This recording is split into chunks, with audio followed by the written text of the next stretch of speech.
আসসালামু আলাইকুম। গতানুগতিক পদ্ধতি ব্যবহার না করে কিভাবে অপশন টেস্ট করে লসাগু নির্ণয় করা যায় আমরা আজকে সেটি দেখব।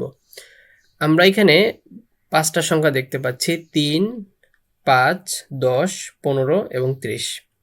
অর্থাৎ লসাগু করার ক্ষেত্রে এখানে যে বড় সংখ্যাটা আছে এটি অথবা এর চাইতে বড় কোনো সংখ্যা, সেটা হইতে পারে ৬০, হইতে পারে ৯০, এটার উত্তর হইতে পারে।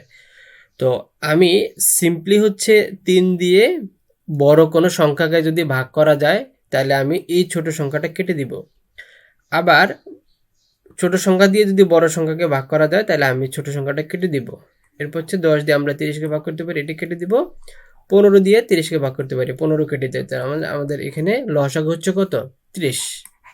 একদম সিম্পল। সেক্ষেত্রে মনে রাখতে হবে লসাগুর ক্ষেত্রে অবশ্যই ছোট সংখ্যা দিয়ে বড় সংখ্যাকে ভাগ করতে হবে।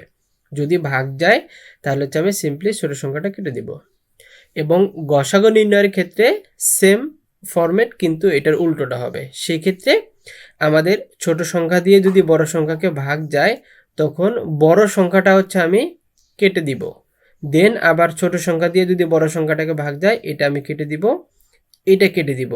এখন ১০, ৮ এবং ৪ এই তিনটার কাউকে দিয়ে ছোট সংখ্যা দিয়ে বড় সংখ্যাকে ভাগ যাচ্ছে, কিন্তু বড় সংখ্যা দিয়ে ছোট সংখ্যাকে ভাগ যাচ্ছে না। তার মানে এখানে আমি আবার ৮ কেটে দিব। তার মানে আমার বাকি থাকলো ৪ এবং ১০। ৪ দিয়ে ১০কে ভাগ যায় না, ১০ দিয়ে ৪কে ভাগ যায় না। তো এই ক্ষেত্রে যেটা করণীয়, এই যে সবচেয়ে ছোট যে সংখ্যাটা এটাকে আমি আরো ছোট বানাবো। বানানোর পরে আমি হচ্ছে এখন ১০কে ২ দিয়ে ভাগ করতে পারি, ৪কেও ২ দিয়ে ভাগ করতে পারি। অতএব আমার এখানে গসাগু হচ্ছে কত? ২। অর্থাৎ লসাগুর ক্ষেত্রে আমি ছোট সংখ্যা দিয়ে বড় সংখ্যাকে ভাগ করে যদি ভাগ যায় ছোট সংখ্যা কেটে দিব। গসাগুর ক্ষেত্রে বড় সংখ্যাকে ছোট সংখ্যা দিয়ে যদি ভাগ যায় তাহলে হচ্ছে আমি বড় সংখ্যাটা কেটে দিব। এইখানে সবগুলো ফর্মুলা দেওয়া আছে। তো এইভাবে হচ্ছে আমরা চাইলেই খুব সহজে লসাগু এবং গসাগু নির্ণয় করতে পারি। স্বাগতম সবাইকে গণিতের আদ্যপান্তের আজকের তৃতীয় পর্বে। এই পর্বে আমরা আলোচনা করব লসাগু এবং গসাগুর দ্বিতীয় পার্ট। প্রথম পার্ট ডেসক্রিপশনে দেওয়া থাকবে, সেখান থেকে আপনারা চাইলে দেখে নিতে পারেন। এই পর্বে হচ্ছে আমরা কয়েকটা জিনিস শিখব। আমরা প্রথম পর্বে অনেকগুলো জিনিস শিখে ফেলছি। এই পর্ব হচ্ছে আমরা শেখার চেষ্টা করব একাধিক ভাগশেষ যদি থাকে তাহলে হচ্ছে সেটি আমি কিভাবে নির্ণয় করব, বৃহত্তম সংখ্যা দ্বারা ভাগফল ও ভাগ করা শিখব, নিঃশেষে বিভাজ্য কিভাবে হয় সেটা শিখব, এবং লসাগু গসাগুর প্রয়োগ সেটা শিখব, এবং সর্বশেষ বীজগণিতিক লসাগু এবং গসাগু সেটি আমরা শিখব। তো প্রথমেই একাধিক যদি ভাগশেষ থাকে তাহলে হচ্ছে সেটি আমি কিভাবে নির্ণয় করব সেটি দেখব। একাধিক ভাগশেষ থাকা সাপেক্ষে এখানে অপশন টেস্ট আমরা সেটা দুইভাবে করতে পারি। একটা হচ্ছে অপশন টেস্ট করে, আর একটা হচ্ছে গতানুগতিক যে লসাগু আছে সেটি। আমি আগে দেখব এটা অপশন টেস্ট করা যায় কিনা। অপশন টেস্ট যদি করা যায় তাহলে হচ্ছে আমি অপশন টেস্ট করেই করব। সেক্ষেত্রে আমি এখানে বলছে কোন একটা পূর্ণ সংখ্যা, মানে একটা সংখ্যা যেটাকে আমি যদি ৩, ৪, ৫ এবং ৬ এই চারটা সংখ্যা দ্বারা ভাগ করি, তাহলে ৩ দিয়ে যদি আমি ভাগ করি তখন আমার ভাগশেষ থাকবে কত? ১। তার মানে বাকি সংখ্যাগুলো ভাগ করলেও সেম ফরম্যাটে আসবে। তার মানে আমি ৩ দিয়ে ভাগ করে দেখব। সেক্ষেত্রে ৩ দিয়ে ভাগ করার ক্ষেত্রে যদি আমি দেখি যে ৪৮কে যদি আমি ৩ দিয়ে ভাগ করি আমি পাচ্ছি হচ্ছে ১৬। তার মানে এটা হচ্ছে আমার উত্তর না। আমার ভাগশেষ কত থাকতে হবে? ১ থাকতে হবে। আমি যদি ৫৪কে ভাগ করি তাহলে হচ্ছে আমি এখানে কোনো ভাগশেষ পাচ্ছি না। ১৮ দিয়ে এটাকে ভাগ করলে আমার হচ্ছে এটা পুরো সংখ্যাটাই চলে আসবে। তার মানে আমার ভাগশেষ পাচ্ছি না। এখন আমি যদি ৫৮কে ভাগ করতে যাই তাহলে হচ্ছে এখানে আমি 57 পাবো। 57 পাবো। সেক্ষেত্রে হচ্ছে আমার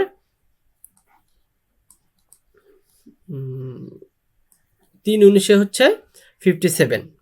সরি,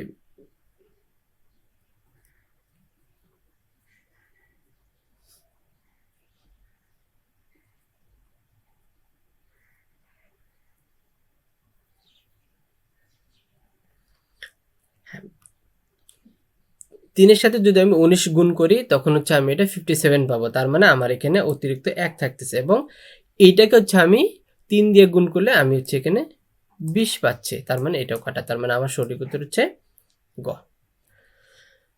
৩২ নম্বরে বলছে একটা ক্ষুদ্রতম সংখ্যা যেটাকে হচ্ছে আমি 3 দিয়ে 4 দিয়ে 5 দিয়ে এবং 6 দিয়ে ভাগ করতে পারবো। 3 দিয়ে ভাগ করলে আগের মতো এখানে 2 থাকবে। তো আমরা আগের মতোই দুইটা ফরম্যাটে করতে পারি, একটা হচ্ছে অপশন টেস্ট করে আর একটা হচ্ছে গতানুগতিক যে লসাগু আছে সেই লসাগু করে। সো আমার যেহেতু অপশন টেস্ট করার সুযোগ আছে আমি অপশন টেস্টই করব। সেক্ষেত্রে আমি আবার 3 দিয়ে ভাগ করলে হচ্ছে আমি 16 পাবো, এখানে অতিরিক্ত থাকতেছে না। এটা 18 দিয়ে ভাগ করলে হচ্ছে আমি 54 পাবো, অতিরিক্ত থাকতেছে না। এটা হচ্ছে 19 দিয়ে যদি আমি ভাগ করি তাহলে হচ্ছে আমি অতিরিক্ত কত পাবো, 1 পাবো, কিন্তু আমার লাগতেছে কত, 2। তার মানে আমার হচ্ছে উত্তর ঘ। ঘ কেন? কারণ এখানে হচ্ছে আমি 19 দিয়ে ভাগ করলে 57 পাচ্ছি, আমার অতিরিক্ত থাকতেছে 2, তার মানে উত্তর হচ্ছে ঘ। 33 নম্বরে বলছে কোন ক্ষুদ্রতম সংখ্যাকে 35, 45, 55 দিয়ে ভাগ করলে 25, 35 এবং 45 থাকে। অর্থাৎ সবগুলোকে যদি আমি ভাগ করি তাহলে এখানে অতিরিক্ত কত থাকতেছে, 10 থাকতেছে। এখন এখানে সংখ্যাটা যেহেতু বড় সেক্ষেত্রে আমরা কি করব, এটাকে অপশন টেস্টের দিকে না গিয়ে আমরা হচ্ছে লসাগু করে ফেলবো। তাহলে লসাগু যদি আমি করতে যাই তাহলে হচ্ছে 35, এরপর হচ্ছে 45, এরপর হচ্ছে 55, এটাকে হচ্ছে আমি সিম্পলি লসাগু করে দেবো। লসাগু করলে যেহেতু সবগুলোই 5 আছে লাস্টে, আমি 5 দিয়ে করব। তার মানে হচ্ছে যে 5, 7, 5, 9, 5, 11। এটা যদি আমি আবার করতে যাই তাহলে হচ্ছে আমি কত পাবো, সেক্ষেত্রে হচ্ছে আর কোনোটা যায় না। সো আমি যেটা করব সেটা হচ্ছে যে সবগুলোকে কি করতে হবে, এখন গুণ করতে হবে। গুণ করার ক্ষেত্রে হচ্ছে আমরা বড়গুলোকে সামনে নিয়ে আসব। আচ্ছা, 5 গুণন 7 গুণন 9 গুণন 11, এটাকে হচ্ছে আমি পাই 5035। 35-এর সাথে যদি আমি 9 গুণ করি তাহলে হচ্ছে পাবো 35 গুণন 9 315। 315 সাথে 11 গুণ করলে হচ্ছে আমি পাচ্ছি 3465। 3465, তাহলে আমার অতিরিক্ত কত থাকতেছে 10। তার মানে এখানে যদি আমি -10 করি তাহলে হচ্ছে আমি উত্তর পাবো কত, 3455।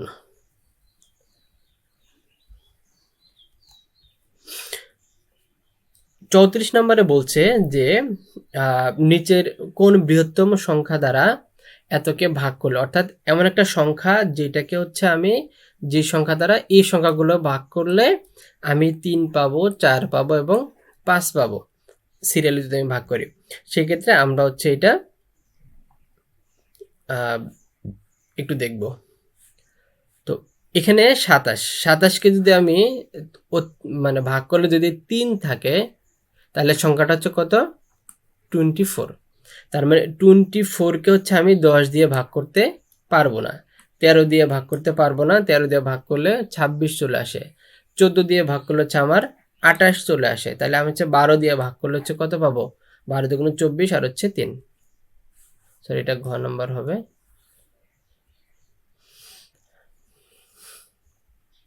এরপর হচ্ছে 35। 35 হচ্ছে 100 এবং 84কে ভাগ করলে আমরা হচ্ছে অবশিষ্ট 4 পাই। তার মানে এখানে 100কে যদি আমি 4 ভাগ করে বাদ দিই তাহলে হচ্ছে 96। অর্থাৎ 96 সংখ্যাটা হচ্ছে ভাগ করতে হবে এমন একটা সংখ্যা দ্বারা যে সংখ্যা দিয়ে 96। তাহলে আমি 10 দিয়ে 96কে ভাগ করতে পারি না। 7 বারং 84, 8 বারং 96, আমি 12 দিয়ে পারি। 14 দিয়ে আমি হচ্ছে এটাকে ভাগ করতে পারবো না। কেন পারবো না? কারণ আমি যদি 14 দিয়ে ভাগ করি তাহলে হচ্ছে যে এটা 98 আসে, আর 17 দিয়ে যদি ভাগ করি তাহলে হচ্ছে আমার 100 কত আসে, 2 আসে। এটা হচ্ছে আমি 6 গুণ করি আর হচ্ছে 14 সাথে যদি আমি 7 গুণ করি তাহলে হচ্ছে 98, তার মানে আমাদের উত্তর হচ্ছে 12। আচ্ছা, এরপরে আমরা 36 নম্বর অঙ্কটা দেখব। 36 নম্বর অঙ্কে দেখে কি বলছে, কোনো বৃহত্তম দ্বারা 365 এবং 463কে ভাগ করলে 5 থাকে। অর্থাৎ এমন একটা সংখ্যা, তাহলে এখানে হচ্ছে আমি কত পাবো, 360। যদি 5 আমি বাদ দিই তো এখানে 360কে হচ্ছে আমি চাইলে সহজেই অপশন টেস্ট করে করতে পারি। আমি হচ্ছে 44 দিয়ে যদি ভাগ করি তাহলে হচ্ছে এটা 8 সামথিং পাবো। এরপর হচ্ছে আমি যদি 24 দিয়ে ভাগ করি তাহলে হচ্ছে 15 পাবো। 34 দিয়ে যদি ভাগ করি তাহলে হচ্ছে আমি 10 দশমিক সামথিং পাবো। এরপর হচ্ছে 50 দিয়ে যদি ভাগ করি 7 দশমিক সামথিং। সেক্ষেত্রে 24 15 গুণ করলে হচ্ছে আমার 365 আসে। তার মানে এখানে উত্তর হচ্ছে খ। তো আমরা হচ্ছে চাইলে অপশন টেস্ট করেও করতে পারি এবং এটা হচ্ছে আমি লসাগু করেও করতে পারি। দুইটা মেথডে আমার করার সুযোগ আছে, সমস্যা নেই। 37 নম্বরে সেম জিনিস বলছে, কোন নিচের কোন বৃহত্তম দ্বারা 57, 93 এবং 183কে ভাগ করলে কোনো অবশিষ্ট থাকবে না। অর্থাৎ এমন একটা সংখ্যা দিয়ে ভাগ করতে হবে যেটা হচ্ছে কোনো অবশিষ্ট থাকবে না। 6 দিয়ে যদি আমি ভাগ করি তাহলে 6 লং 54, অবশিষ্ট 3 থাকে, 6 কাটা। 12 দিয়ে ভাগ করলে 5 12 60, 3 শর্ট। 3 দিয়ে ভাগ করলে হচ্ছে মনে হয় পাবো, 5 দিয়ে ভাগ করলে হচ্ছে না, 55 অতিরিক্ত 2 থাকে, তার মানে হচ্ছে আমার উত্তর 3। তো এগুলো হচ্ছে আমরা চাইলে লসাগু করেও করতে পারি অথবা অপশন টেস্ট করেও করতে পারি, সমস্যা নেই। আচ্ছা, এরপর হচ্ছে আমরা 38 নম্বর অঙ্কটা দেখব। 38 নম্বর অঙ্কে এখানে বলছে এই যে সংখ্যাটা, এই সংখ্যার সাথে কোন সংখ্যা যোগ করলে 2 3 4 5 6 সবগুলো দিয়ে ভাগ যাবে। তার মানে 2 দিয়ে যদি ভাগ করতে যাই আমি তাহলে হচ্ছে অবশ্যই এই সংখ্যাটাকে হচ্ছে জোড় সংখ্যা বানাইতে হবে, নাহলে 2 দিয়ে ভাগ যাবে না। তো জোড় সংখ্যা বানানোর ক্ষেত্রে যেহেতু এটা বিজোড়, বিজোড়ের সাথে যদি আমি জোড় যোগ করি তাহলে হচ্ছে সেটা হচ্ছে আবার কি বিজোড় হয়ে যাবে। তার মানে এটা কাটা, এটাও জোড় সংখ্যা কাটা, এটাও জোড় সংখ্যা কাটা, তার মানে আমার হচ্ছে এটা হচ্ছে কি গ নাম্বার, একদম সহজ। এটা হচ্ছে একটা ফরম্যাট এবং অন্য ফরম্যাট হচ্ছে আমরা চাইলে আমাদের মতো করে লসাগু বা গসাগু করে করতে পারি। 39 হচ্ছে 3 অঙ্কের লঘিষ্ঠ সংখ্যা বিয়োগ করলে বিয়োগফল 5 10 এবং 15 দ্বারা বিভাজ্য হবে। 3 অঙ্কের কোন লঘিষ্ঠ সংখ্যা? তার মানে লঘিষ্ঠ মানে হচ্ছে ছোট, লঘিষ্ঠ মানে হচ্ছে ছোট। আমরা হচ্ছে আগে গতানুগতিক লসাগু করব, তাহলে ছোট। ছোটর ক্ষেত্রে হচ্ছে 1 2 3। এই যে সংখ্যাটা, এই সংখ্যা থেকে কত বিয়োগ করতে হবে, বিয়োগ করলে এইটার হচ্ছে কি হবে বিয়োগফল হবে। তার মানে আমরা এটা লসাগুটা করব, 5 কেটে দিব, 10-এর 15 যায় না, তার মানে হচ্ছে 15 দুগুণ 30, এই 30 যায়। এখন আমি এই 30 দিয়ে কত 100কে কিন্তু ভাগ করতে পারি। 30 100কে যদি আমি ভাগ করতে যাই 30 দিয়ে তাহলে হচ্ছে আমি 90 পর্যন্ত করতে পারবো। তার মানে ভাগশেষ অতিরিক্ত কত থাকতেছে 10। তার মানে এখানে 10টা 100কে যদি আমি 30 করে ভাগ করতে যাই তাহলে প্রতিবারই 10 অবশিষ্ট থাকবে। তার মানে আমার এখানে উত্তর হচ্ছে কত 10। 40 নম্বরে বলছে কোনো বাস স্ট্যান্ড থেকে 4টা গাড়ি যথাক্রমে 10 20 24 এবং 32 কিলোমিটার পথ অতিক্রম করে। তার মানে আমরা হচ্ছে এগুলো অপশন টেস্টের দিকে না গিয়ে যেহেতু সংখ্যাগুলো বড়, আমরা হচ্ছে লসাগুটাই করব। সেক্ষেত্রে 10 20 24 32 এই সবগুলোকে হচ্ছে আমি 2 দিয়ে গুণ করি বা 4 দিয়ে গুণ করতে পারি। 4 দিয়ে গুণ করি তাহলে এটা 10, এটা 5, এটা 6, এটা 8। আবার এটাকে হচ্ছে আমি 2 দিয়ে করতে পারি, 5 5 3 4। আমি এটাকে চাইলে 5 দিয়ে করতে পারি, 1 1 3 4। তাহলে 3 4 12, 5 12 60 দুগুণ 120, 120-এর 4 গুণ হচ্ছে কত 480, অর্থাৎ 480 কিলোমিটার পরে একত্রিত হবে। এরপর হচ্ছে 41 নম্বর, এইটা বিসিএস এর প্রশ্ন। অর্থাৎ একদল গরু প্রতিদিন সমান সংখ্যায় ভাগ হয়ে 3 পথে গমন করে, 7 ঘাটে পানি খায়। তাহলে আমরা এটা লসাগু করব। লসাগুটা হচ্ছে 7 ঘাটে পানি খায়, তার মাঝে 3 পথ, 3টা পথ, এরপর হচ্ছে 7টা ঘাট, এরপর হচ্ছে 9টা বৃক্ষ, আর হচ্ছে 12 জন গোয়ালা। সিম্পল হচ্ছে আমরা যদি 3 দিয়ে গুণ করি, 3 7, সরি এটা হচ্ছে 3, এটা হচ্ছে 4। তাহলে 3 4 12, 7 12 84, 3 84 হচ্ছে 84 গুণন 3, 3 4 12, 2 হাতে 1, 3 24 1 25, 252। এরপর হচ্ছে 42 5টি ঘন্টা যথাক্রমে এত এত এত ঘন্টা পর বাঁচতে লাগলো। তার মানে হচ্ছে আমরা এটাকে অপশন টেস্ট না করে লসাগুটাই করব। সেক্ষেত্রে যেহেতু সেকেন্ড অনেক বড় একটা সংখ্যা আসতে পারে, 3 5 7 8 10। এটাকে হচ্ছে আমি 2 দিয়ে করব। 2 3 5 7 4 5। আবার যেটা আমি 5 দিয়ে করি, 5 3 1 7 4 1। তাহলে 4 7 28, এখানে আমি পাচ্ছি 2 গুণন 5 গুণন 3, সরি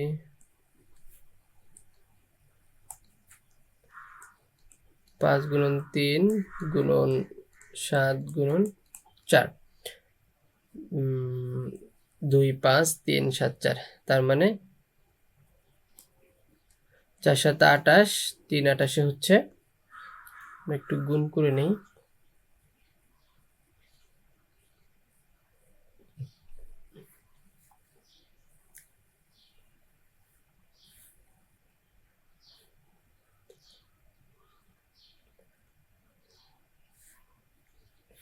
আচ্ছা 5 দুগুণ 10, 3 10 30, 30 আর হচ্ছে 4 7 28,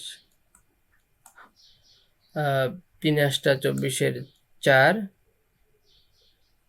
হাতে 2, 3 দুগুণ 6 2 8, তারপর হচ্ছে 0। তাহলে এটাকে যদি আমি 60 সেকেন্ড দিয়ে ভাগ করি, 0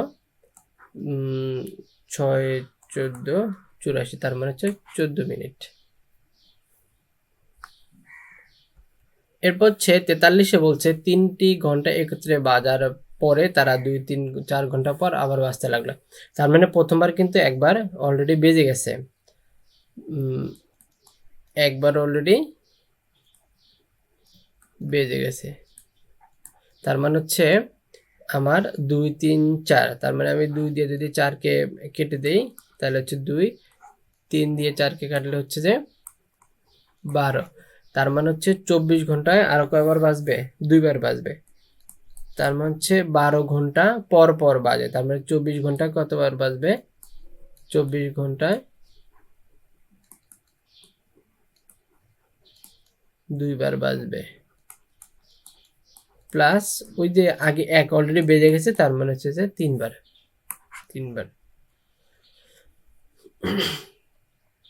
এটা হচ্ছে একটা স্কুল প্যারেড করার সময় ছাত্রদের এই সারিতে সাজানো হলো। ওই স্কুলে কতজন ছাত্র আছে? তার মানে হচ্ছে আমি এটাকে চাইলে অপশন টেস্ট করে করতে পারি। দ্বিতীয় সংখ্যাটা বড়, আমি এটাকে লসাগু করব। 10 12 16। তার মানে এটা হচ্ছে আমি 2 দিয়ে করতে পারি। 5 দুগুণ 10, 6 দুগুণ 12, 8 দুগুণ 16। আবার 2 দিয়ে করতে পারি। 5 3 দুগুণ 6, 4 দুগুণ 8, 3 4 12, 5 12 60 দুগুণ 120 দুগুণ 240 জন। সরি, এটা হচ্ছে উত্তর ঘ নম্বর হবে।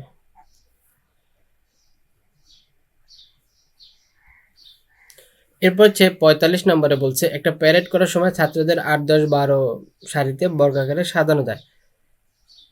ওই স্কুলে কতজন ছাত্র আছে? বর্গাকারে সাজানোর ক্ষেত্রে আমাদের যেটা নিয়ম সেটা হচ্ছে যে এখানেও 6 থাকতে হবে, এখানেও 6 থাকতে হবে, এখানেও 3 থাকতে হবে, এখানে 3 থাকতে হবে। তার মানে সরি, দুই পাশেই ইকুয়াল থাকতে হবে। সেক্ষেত্রে হচ্ছে আমি যদি সিম্পলি শূন্যগুলো কেটে দেই, 2টা করে শূন্য কেটে দিলাম, তার মানে এখানে 40, 40-এর কিন্তু বর্গ হয় না, 24-এরও বর্গ হয় না, 18-এরও বর্গ হয় না, তার মানে 36-এর বর্গ হবে, অর্থাৎ 36 উত্তর। এইগুলো চাইলে হচ্ছে আমরা নানাভাবে করতে পারি, কিন্তু আমি হচ্ছে একটু শর্টকাটে দেখাচ্ছি, কারণ এইভাবে যদি আমি শিখি তাহলে হচ্ছে এটা আমাকে অনেক বেশি সহযোগিতা করে পরীক্ষার হলে। দেন 46 নম্বরে বলছে 9 10 12 সারিতে সাজানো যায় আবার বর্গাকারেও সাজানো যায়। তাহলে হচ্ছে দুইটাই যদি সাজানো যায় তাহলে এখানে কতজন শিক্ষার্থী আছে। তাহলে আমি এটা একটু ডিফিকাল্ট, আগের মতো না। যেহেতু আমি যদি এখানে দেখেন এটাও শূন্য কাটি, এটাও শূন্য কাটি, এটাও শূন্য কাটি, এটাও শূন্য কাটি, তার মানে এখানে এটার বর্গ আছে, এটারও বর্গ আছে, এটারও বর্গ আছে, অতএব এটা বর্গ আকারে নেওয়া যাবে না। তাহলে তিনটার মধ্যে কোনটা উত্তর, এটা আমাকে বের করতে হবে। সেক্ষেত্রে আমাকে দেখতে হবে যে এখানে লসাগু কত হয়। তাহলে হচ্ছে 9, 10 আর হচ্ছে 12। আমরা হচ্ছে একটু লসাগু করি, তার মানে 3, 3, 10, 4। আবার হচ্ছে 2 দিয়ে যায়, 2, 3, 5, 2। 5 দুগুণ 10, 3 10 30 দুগুণ 60 দুগুণ 120। তার মানে হচ্ছে আমরা লসাগু পাচ্ছি, লসাগু 120 পাচ্ছি। এই যে লসাগু 120, এই লসাগু 120-এর মধ্যে দেখেন এখানে আমার হচ্ছে বর্গাকারে যদি আমি সাজাইতে যাই তাহলে 3-এর সাথে আমি 3 গুণ করতেছি, আবার হচ্ছে 2-এর সাথে আমি 2 গুণ করতেছি, কিন্তু 5-এর সাথে আমার গুণ করার কিছু নেই, অর্থাৎ 5 আমাকে গুণ করে দিতে হবে। তাহলে 5 যদি আমি গুণ করি, এটার সাথে যদি আমি 5 গুণ করি তাহলে হচ্ছে আমি কত পাবো, এই সংখ্যাগুলোকে হচ্ছে বর্গাকারে সাজাতে পারবো। তাহলে 5 0 0, 5 2 10 0, হাতে 1, 5 কে 5 আর 1 6, না এটা 180, 5 2 10, 30, 2 60, সরি এটা 180, এটা হচ্ছে 900। তার মানে আমার টোটাল সংখ্যা হচ্ছে কত, 900। তো লসাগু এবং গসাগুর যেই গুরুত্বপূর্ণ টপিকসগুলো ছিল সেই গুরুত্বপূর্ণ টপিকসগুলো নিয়ে আমরা মোটামুটি আলোচনার চেষ্টা করছি, এবং এইখানে আমি দেখানোর চেষ্টা করছি যে অঙ্কগুলো পরীক্ষায় বিভিন্নভাবে আসছে, এবং এই অঙ্কগুলো হচ্ছে অনেক বেশি কঠিন। যতগুলো অঙ্ক আছে বইয়ে তার মধ্যে এই অঙ্কগুলো তুলনামূলক কঠিন, যার কারণে এই অঙ্কগুলো নিয়ে আসা। তো আশা করি সবার অনেক বেশি কাজে লাগবে। তো আজকে পর্যন্ত, আসসালামু আলাইকুম রহমতুল্লাহ।